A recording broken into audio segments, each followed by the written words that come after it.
We have a bit of a presentation here from our police department regarding catalytic converter thefts. And I can't wait to hear about this. Everyone, it's nice to be here, and happy to be here tonight to communicate with you and to communicate with the public on an issue that's affecting the community. So, catalytic converter theft is a problem nationally, it's a problem regionally, and of course then therefore locally. Catalytic converters are a part of the emission control system of a car. They're in line with the exhaust system. They're before the muffler, and they kind of look like a small muffler. They use expensive metals to reduce the amount of toxins that are emitted through the exhaust. And that's one of the things that makes them so desirable, is this expensive metal that's in there. Nevertheless, in 2019 across the nation, there were 3,400 converter thefts. In 2020, there were almost 15,000 converter thefts. Last year, in 2021, there were over 50,000 catalytic converters stolen across the country.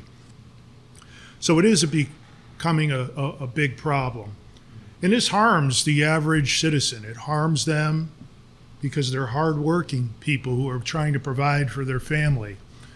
To get up in the morning to go to work and try to start your car and to find your catalytic converter missing is just a terrible thing to happen. For a senior citizen who needs to get to the doctor, needs to get their prescriptions, for them to get in their car and be unable to use their vehicle is just unconscionable. And these criminals don't care. They could care less. It's not uncommon to see these property crimes increase during challenging economic times, and we certainly are in those times now. And these times have also caused supply chain issues. So these metals are less available, therefore the converters are less available, therefore there's a bigger market for these items. So this supply chain issue has driven up the cost, and these costs have been driven up exponentially. As I said, catalytic converters contain these precious metals. For example, they contain platinum. Platinum is currently going for about $1,000 an ounce. They also contain palladium. Palladium goes for over $2,000 an ounce. They also contain rhodium, which is going for over $14,000 an ounce. So you can imagine what they're getting, where they used to get $50 or $100 when they turned in a catalytic converter. Now they're getting many hundreds of dollars or even thousands of dollars turning in these converters. So the market certainly is driven up. And that's the problem nationally and regionally. I want to bring it down to a local level for you. We have had our share of thefts across the community. We've had 15 incidents this year where catalytic converters are stolen. In those 15 incidents, 34 catalytic converters have been taken. Now, some cars, believe it or not, have 2 catalytic converters, so sometimes they steal 2 from one car. But locally, this is mainly in the Route 7 corridor. So it's at large shopping centers like Walmart and Stop and Shop and Aldi's, for example. The thefts, believe it or not, have become more of a daytime issue, between 3 p.m. and 7 p.m., where it used to be a midnight type of an issue under the cover of darkness. But they're becoming more and more emboldened. And it's hard to say why, other than this is the way these criminal groups operate. They operate in tandem, they operate as a group, and they're now more emboldened. The state of Connecticut has taken steps with a new law to kind of prevent the way they can so easily trade in these catalytic converters. And I'm optimistic that this might help. The law went into effect July 1st. Here we are in August. They certainly made their efforts to steal catalytic converters in July. I'm happy to say we haven't had a catalytic converter stolen since July 28th. So it's been a little over 3 weeks, been about 3 weeks since we had a theft.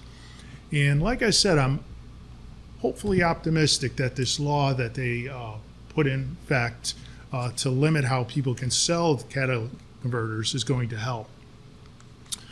So I mentioned that it happens during the daytime mostly. It also happens, believe it or not, on a Monday, a Wednesday, or a Thursday most of the time. Not on a Saturday like you think it might be.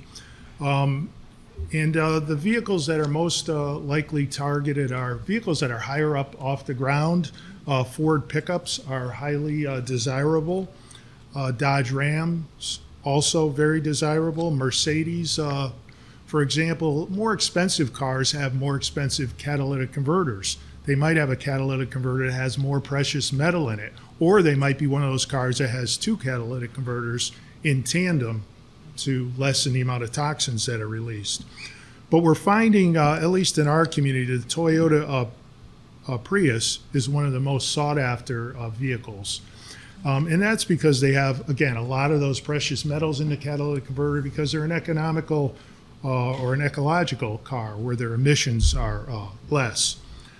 So what have we been doing? As a police department, I've assigned one detective to be a central point of contact on these issues. So rather than having 15 different investigations going on at once, we've focused the effort into one detective.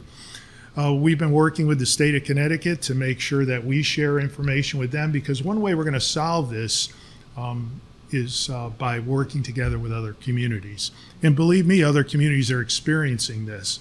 Danbury, for example, has had 4 times the amount of thefts that we have. Towns like Newtown have had more than us. Brookfield is right behind us. So it's happening everywhere in the region. So we need to work together to solve this problem. I've also had detectives and undercover officers in these parking lots in unmarked cars, sitting on the parking lot in hopes that we can catch somebody in the act, because there's nothing more I would like better than catching somebody in the act to hold them accountable for the harm that they're causing our citizens. But nevertheless, they have sat there. Our marked patrol units have been patrolling parking lots. I've been sitting in those parking lots myself. Like I said, we want nothing more than to catch these people and to hold them accountable for the harm that they have caused. So I also wanted to take a minute just to give some suggestions to the community on how they can prevent these types of crimes. Number one is be aware of your surroundings, where you're parking. If you can park in a lighted area or closer to a store or your house, that's a better situation. If you can park your vehicle inside a garage, that's another good option. There are these plates that you could also consider. They're metal plates that cover the catalytic converter under your car. They're not very expensive, but $75 to $125 you can get these plates, and then of course you have to have it installed. But nevertheless, it thwarts them from getting under the car and cutting off the catalytic converter, because that's what they do. They climb under, and within 3 minutes they've taken a battery-powered Sawzall and cut one end and another end, and they just remove it. So these shields, one brand is a cat shield, for example. Also, park or have motion sensor lights in your driveway. Motion sensor cameras is another good option. If you can mark the catalytic converter, that would be helpful. Mark it with your license plate number. Scribe the VIN number in. A lot of dealerships will do this for you. Mechanic shops will do this for you. You could even get under and spray paint the catalytic converter yourself. If you spray paint it orange, that certainly highlights it when it's to be turned in.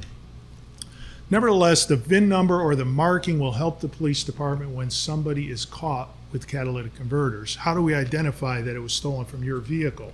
If it were scribed, that would help us in our investigation. Nevertheless, insurance companies usually cover the loss, but it would be a good idea for you to check with your insurance company to make sure that loss is covered. And another thing we as a police department are trying to do is outreach to the community. And that's one of the reasons I'm here tonight, is to do that outreach to you, outreach to our community.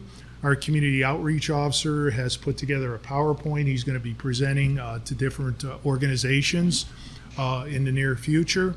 So that is all in line with my philosophy to work together with the community to solve and prevent crime. And that's what we're trying to do with this problem. Like I said, since January, we've had 15 incidents in town. In those 15 incidents, 34 catalytic converters have been stolen. And so far in August, we have had 0 thefts. So, in conclusion, I do want to thank the officers. I want to thank our detectives and our officers who are working hard to like I said, try to catch somebody in the act, or through investigation, find where they're offloading and selling these catalytic converters. Like I said, it's tough in Connecticut now because of that new law that's been implemented. Somebody who went to turn in a catalytic converter would have to have it on a car. They would have to show ID, and there would be a paper trail of the transaction. So it's not so easy where somebody could bring 2 or 3 or 4 or 10 to a junkyard and turn them in. So like I said, I'm cautiously optimistic that that's going to help us. Nevertheless, I just wanted to make sure I reassured the public that there's nothing I'd rather do than catch who's doing this and hold them accountable for the harm that they have caused. So, Chief, I am definitely aware of this. I was told a story from someone who decided I needed to know how people got underneath the truck, a very Yes. high truck. 2 people, one started some ruckus so nobody was looking, the guy rolled under the truck, boom, zoom, and out they were gone. So I realize that, you say go to a junkyard, so if we have legitimate, refuse places around, but obviously there must be black market or under the table type places where I would go to this, right? Sure. So therefore, really this needs to be handled so that it doesn't occur, because once it's gone, it's gone. Right. Yeah. And do you have an idea what the cost is of replacing it in your car? And Yes. that's A. And B, since there's supply shortages and they're taking the metals, can you even get one? That's the problem that our citizens are seeing. Number one, it's about $1,000 to $2,000. The citizen paying the deductible, of course, and the insurance company paying the rest, which affects us all. Yes. But then there's that supply chain issue. What if somebody has to wait a week or 2 Right. or 3 before they can get their car fixed, before they, Right. Now, pre-catalytic converters, of course, those of us who are, a few years older, remember that the exhaust just went right back and you didn't have that. So maybe someday we'll get back to that. But I was just curious. I heard about a town on Long Island that their police department, for no cost to their residents, is you can come in and they're scribing. Yes. So Because not everybody has the ability to do that. They just, I guess, put their car up on the lift and. I think that's a great idea. Our community outreach officer has already been in contact with some local mechanic shops. So we're looking to partner with that community to provide that service. Great. Well, thank you. I appreciate that you're out there. Yeah, absolutely. So the law is a Connecticut law? It's a Connecticut law. So the neighboring states have something similar or not? Do we know? Not yet, but they're going to model it. New York- it's a good New York law, is working on it. and it's a law that I think is going to work.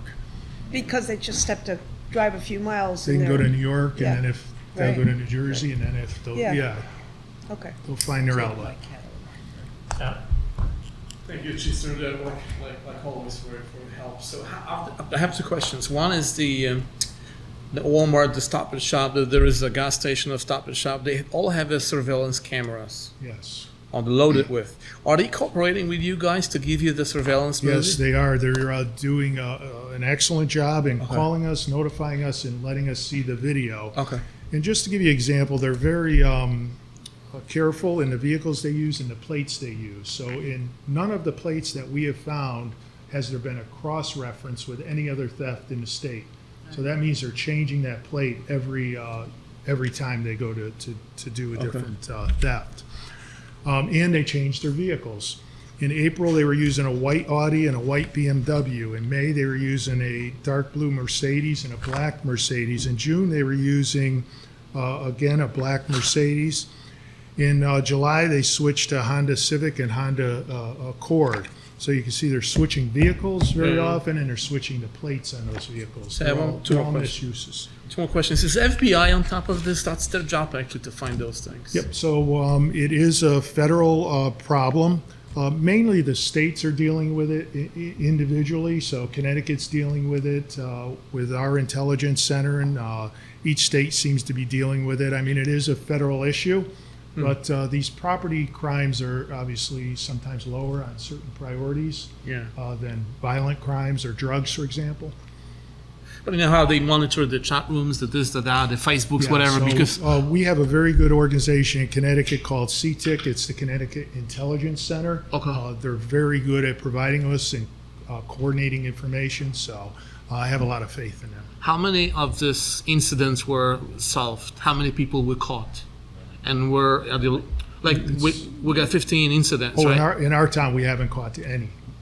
Okay, so we don't even know who the heck did it. Right, and it is a low success rate across the state. When you do catch one, you know it's a big success. Yeah, I You know. either got to catch them in the act, or we have to have some. So good we have no information. idea if it's someone out of state or out of town, in town. We have no clue. My sense is it's not somebody local. I would It's- agree it's with you. People from out of state or I bigger would region. agree with you. Okay, Yeah. thank you. Chief, just for the council and for those watching tonight too, is Yes. you're kind of hamstrung as well with new policies and procedures from the state when it comes to trying to catch someone. If they were to leave Yeah, yeah, sure. they were to leave, say, where Walmart is, you cannot actually chase them anymore. Sure.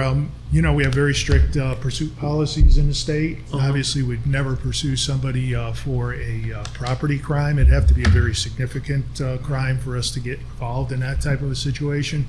So that's why I say we have to catch them in the act right at the scene, or we have to do it through this collective investigatory. Connecticut law. It's policy set by Connecticut. We'll have November selection, I guess. I don't know. I'm just kidding. Any other questions for the chief and catalytic converters? Chief, thank you. Thank you. Thank you all. Thank you very much. Okay. Next up, chief.